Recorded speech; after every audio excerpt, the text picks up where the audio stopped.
नमस्कार दोस्तों, स्वागत आपका महेंद्र सिंह शो में। पहले एक बार फिर इनकी बात कर लेते हैं। जी हां, ये डोनाल्ड ट्रंप, मोदी जी की मनहूसियत। सुनने में आ रहा है कि ये मनहूसियत एक बार फिर भारत आ सकती है। याद है पिछली बार जब ये नमस्ते करवाने के लिए आया था तो इसके साथ साथ भारत में कोरोना भी आया था।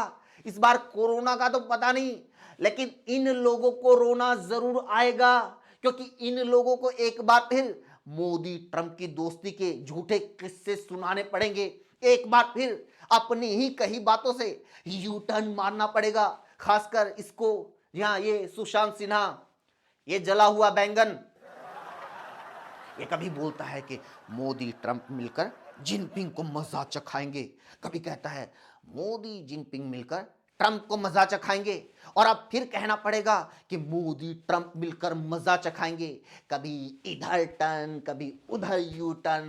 मोदी ट्रंप के चक्कर में नागिन बना हुआ है।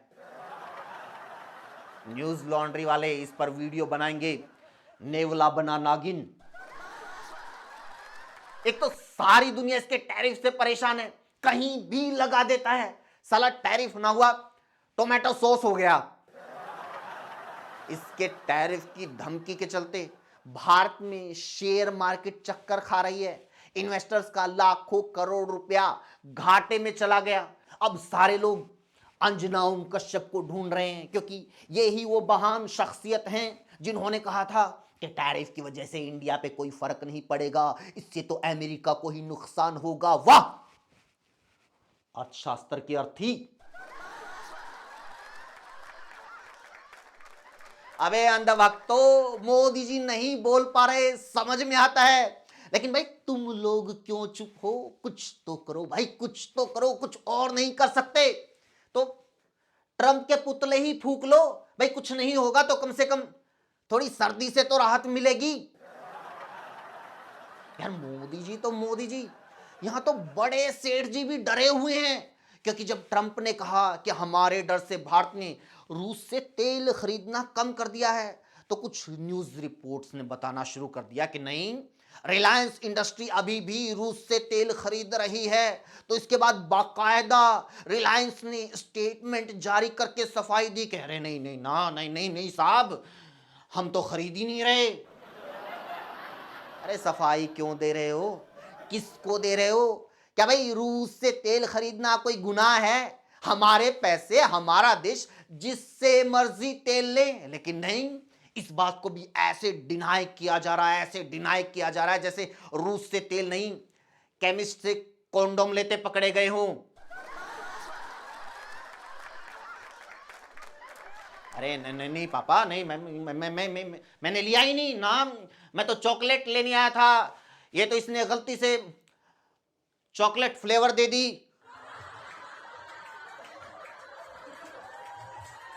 एक बात नोट की आपने कि देश की जनता कितनी बदल चुकी है। आज जनता सरकार के साथ मां की तरह बिहेव करती है। वो मां जो अपनी औलाद पे कभी शक नहीं करती, ये वही जनता है जो 2014 से पहले सरकार के साथ बीवी की तरह बिहेव करती थी, जो अपने पति पर कभी विश्वास नहीं करती। वैसे इस जोक का आज की वीडियो से कोई लेना देना नहीं है। मैंने ये जोक सिर्फ इसलिए मारा क्योंकि कुछ लोग कमेंट में बोलते रहते हैं कि आप हमेशा मोदी को क्रिटिसाइज करने के लिए बीवी वाले जोक क्यों मारते हो। अब उनको क्या बताऊं भाई, डर लगता है, डायरेक्ट जोक मारने की हिम्मत नहीं है। बीवी पे डरते हैं भाई, बिल्कुल डरते हैं। बीवी से तो सभी डरते हैं, और ये तो किस्मत अच्छी है हमारी कि हम अपनी बीवी से डरते हैं, वरना तो जिसके पास बीवी नहीं है उसको ट्रंप से डरना पड़ता है।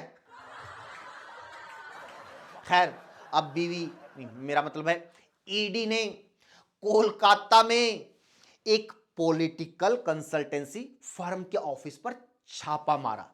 यह फर्म ममता बनर्जी की तृणमूल कांग्रेस के लिए इलेक्शन मैनेजमेंट का काम देखती है। मतलब फर्म टीएमसी के लिए स्ट्रेटजी बनाती है कि क्या क्या किया जाए, कौन कौन से जरूरी कदम उठाए जाए जिससे पार्टी इलेक्शन जीत जाए। मतलब वही काम जो बीजेपी के लिए इलेक्शन कमीशन करता है। लेकिन ईडी को आगे दीदी टकरा गई। ममता बनर्जी ने अमित शाह को कहा, नॉटी होम मिनिस्टर, नॉटी, ये नॉटी हैं। कैसे? क्या ये रात को सोते हुए पड़ोसियों की डोरबेल बजा के भाग जाते हैं, या शर्मा जी की स्कूटी की हवा निकाल देते हैं, या वर्मा जी की गाड़ी पर स्क्रैच मार देते हैं, या मेलोनी आंटी को देख के मोहल्ले में मोदी मोदी चिल्लाते हैं? अब तो सभी को ये मिथुन की फिल्मों वाली स्क्रिप्ट मुंह जुबानी याद हो गई है। सभी को पता है कि इलेक्शन आएगा, जहां पर बीजेपी गवर्नमेंट है वहां महिलाओं के खाते में रकम आएगी, और जहां नॉन बीजेपी गवर्नमेंट है वहां ईडी आएगी, कुछ नेताओं पर करप्शन के आरोप लगाएगी, फिर बीजेपी उन नेताओं को पार्टी की सदस्यता दिलाएगी, टिकट देगी, चुनाव लड़ाएगी। बीजेपी जमकर इलेक्शन में हिंदू मुस्लिम करेगी, जमकर हेट फैलाएगी, आचार संहिता की धज्जियां उड़ाएगी। फिर भी ममता बनर्जी कह रही हैं कि उनके पास अमित शाह के घोटाले की पेन ड्राइव है, पेन ड्राइव। अगर मुझसे पंगा लोगे तो मैं घोटाले का खुलासा कर दूंगी। ममता जी किनको धमकी दे रही है? उनको धमकी दे रही है जो सारे के सारे काम सरेआम खुल्लम खुल्ला करते हैं, जिनके हर एक कारनामे का सभी को पता है, सभी ने देख रखा है। उनको पेन ड्राइव की धमकी देना ऐसा ही है जैसे सनी लियोनी को धमकी देना कि मैं तुम्हारी अश्लील वीडियो वायरल कर दूंगा। मोदी जी के एक्स मित्र डोनाल्ड ट्रंप, ये नारंगी नेवला, इसने वेनेजुएला के बाद अब ग्रीनलैंड पर कब्जा करने की धमकी दी है। वैसे तो इस न्यूज का इंडिया से कोई खास लेना देना नहीं है, लेकिन कुछ लोगों को लगता है कि ट्रंप ये सारी हरकतें सिर्फ मोदी जी को चिढ़ाने के लिए कर रहा है, क्योंकि वो जताना चाहता है कि ये सिर्फ नक्शे बनाकर उसमें भगवा रंग भरने से अखंड राष्ट्र नहीं बनता। अंधभक्त इंस्टाग्राम की रील में अखंड भारत बनाते रहे, ट्रंप रियल में अखंड अमेरिका बनाने के लिए निकल गया। चलो अच्छी बात है, हमारे हवन पाठ का किसी पे तो असर हुआ। इनको ही देख लो। अखिल भारतीय हिंदू महासभा आगरा की जिलाध्यक्ष मीरा ठाकुर ने कहा है कि जो शाहरुख खान की जुबान काट कर लाएगा उसे 1 लाख रुपया देंगी। 1 लाख? अरे बहन जी, 1 लाख रुपए में शाहरुख खान की जुबान तो क्या, जिस जुबान से वो विमल खा के थूकता है वो पीक भी नहीं मिलेगी। 1 लाख रुपए में शाहरुख खान का ऑटोग्राफ नहीं मिलता और आपने उसकी जुबान काटने का काम आउटसोर्स कर दिया। नहीं, मुझे आप बताओ मुझे, कोई ये कॉन्ट्रैक्ट ले भी ले तो ये मिशन पूरा कैसे होगा? ऐसा तो है नहीं कि शाहरुख खान ये मन्नत के बाहर चाय की टपरी पे उकड़ू बैठा हुआ मिलेगा, कोई भी जाकर कहेगा भाई साहब जरा आपकी जुबान काट के देना, वो थोड़ा मीरा मैडम को दिखाना है। अरे वो इंडिया का सबसे अमीर सुपरस्टार है, हर टाइम 50-100 बाउंसर्स और सिक्योरिटी वालों से घिरा रहता है। अब इतने लोगों को काबू करने के लिए कम से कम 100-150 लोग तो चाहिए ना। तो आपका ये 1 लाख रुपए का बजट तो आगरा से मुंबई की एक साइड की ट्रेन रिजर्वेशन में ही चला जाएगा। बताओ फिर ये लोग जुबान काट के वापिस कैसे आएंगे? इनको वापिस कौन भेजेगा? सोनू सूद। मेरी एक सलाह मानो बहन जी, आप एक काम करो, ये काम खुद ही कर लो और 1 लाख रुपया बचा लो और ये रकम मोदी जी को दे देना ताकि वो वर्ल्ड बैंक को लोन दे सकें।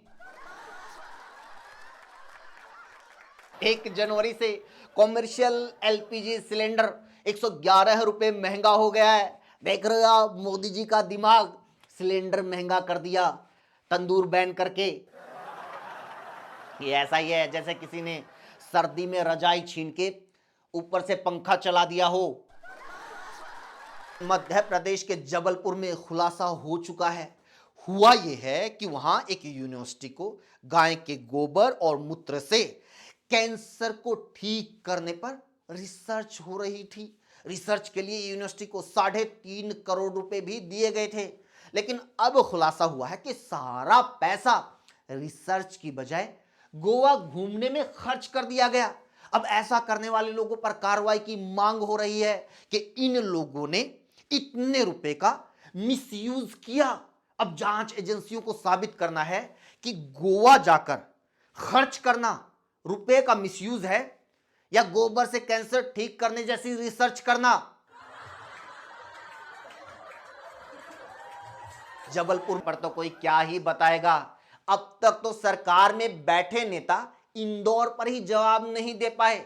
ये देखिए, जब पत्रकारों ने इंदौर में दूषित पानी की वजह से हुई मौतों पर सवाल पूछा तो कैसे मध्य प्रदेश की मंत्री प्रतिमा बागरी मीडिया के माइक्स को धक्का देकर निकल गई। अब देखिए, अरे मैडम कुछ तो बोलिए, कुछ तो बोलिए। कम से कम विजय वर्गीय जी की तरह पत्रकारों को घंटा ही बोल दीजिए, ताकि पत्रकारों को ख्याल रहे कि कभी भी बजाए जा सकते हो।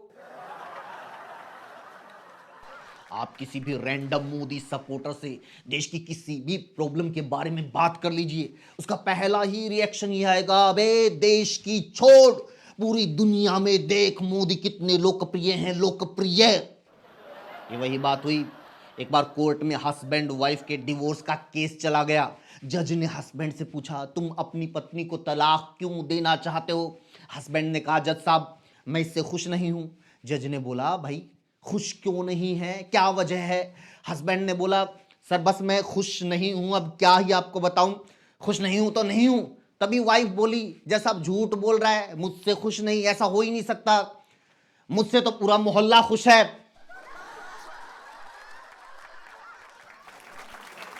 इसी के साथ वीडियो में इतना ही दोस्तों। कैसी लगी कमेंट करके जरूर बताइए, और लोगों तक पहुंचाने के लिए शेयर कीजिए, जोड़ने के लिए चैनल को जरूर सब्सक्राइब कीजिए। और किस देश से, किस लोकेशन से आप वीडियो को देखते हैं, प्लीज कमेंट करके जरूर बताइए। Thank you so much.